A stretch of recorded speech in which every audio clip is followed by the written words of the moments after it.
Bonjour, donc aujourd'hui la présentation de la sableuse à béton de chez Alternative. Donc si on commence par le haut du guidon, on a piton on, puis pour l'éteindre on a un autre piton qui va être relevé. On va faire off.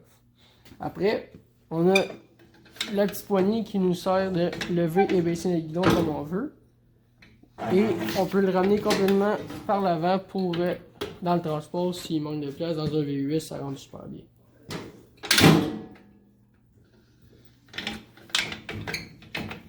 Après, si on descend, on a notre entrée pour notre aspirateur.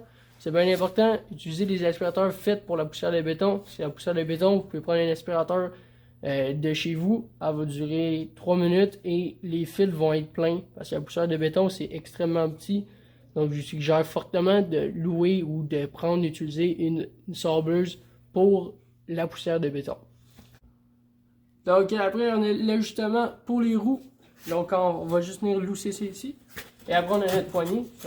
Vous voyez, la base monte ou descend, tout dépendant de comment vous placez votre poignée. Après, on resserre quand on a trouvé notre bonne hauteur.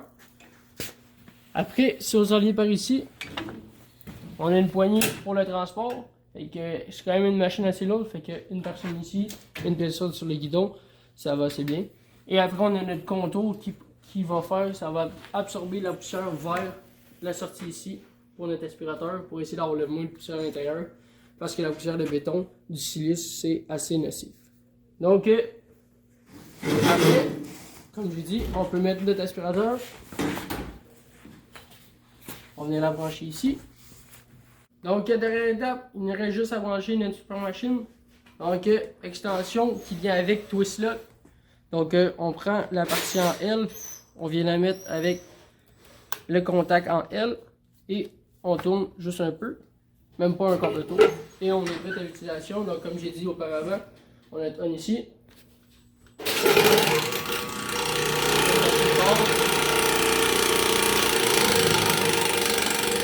Donc, pour l'aspirateur, assez simple, on a un off ici. On branche notre autre bout ici qui va aspirer. On a plusieurs poignées tout autour, c'est assez légère comme machine. Pour la vider, on a deux petites poignées ici.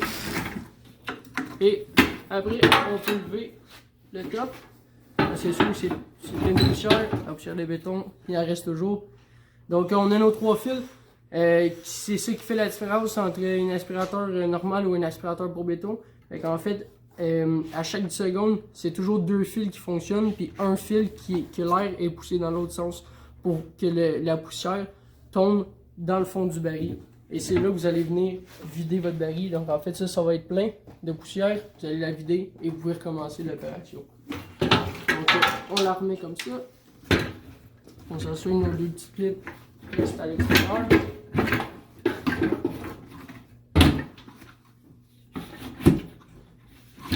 Et on reclipe ça.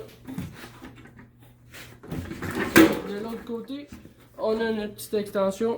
Fait que bien important de s'assurer qu'il y a le ground. Que vous avez aussi une extension avec un ground. Mise à la terre.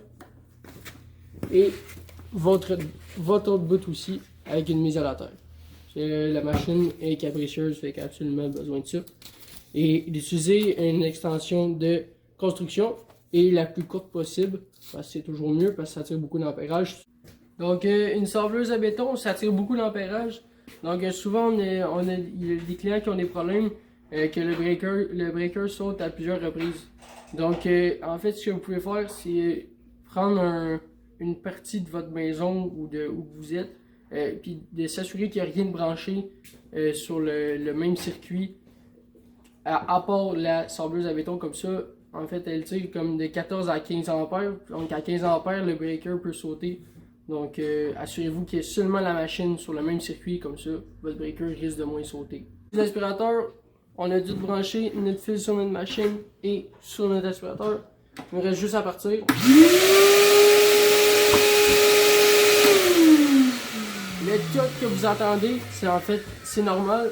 C'est un des fils que l'air va dans l'autre sens pour le vider. Donc, environ à chaque 10 secondes, il va y avoir un fil qui va interchanger pour toujours se vider. C'est pour ça qu'on prend un aspirateur à béton. C'est spécifique pour le béton. Merci.